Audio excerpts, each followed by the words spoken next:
मेरे पास एक सवाल है आपसे। जब आदमी घर के अंदर बाजमात नमाज पर आ रहा हो और उसके पीछे औरतें बस पड़ी हों, फिर आदमी क्यों तकबीर दे रहा होता है, औरत क्यों नहीं दे सकती?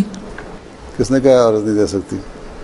जी कहाँ फिक्र में लिखा हुआ है मर्द तकबीर का खुद ही नमाज पढ़ा है? हैं? अब वो तो अगर घर की औरतें हैं, अगर घर की औरतें हैं तो तकबीर कह सकती हैं, ठीक है।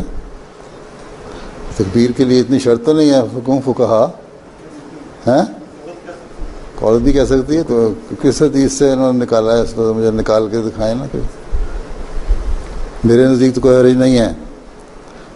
मैं दुआ के लिए दरख्वास्त करना चाहता था, मेरे आबाद हो रहे हैं जलसे के दौरान, इसके लिए भी बस दुआ करना चाहता था। अच्छा, तुमने किस किताब में पढ़ा है ये? तकबीर का किस किताब में पढ़ा है, किसने बताया? मैं भूल गया।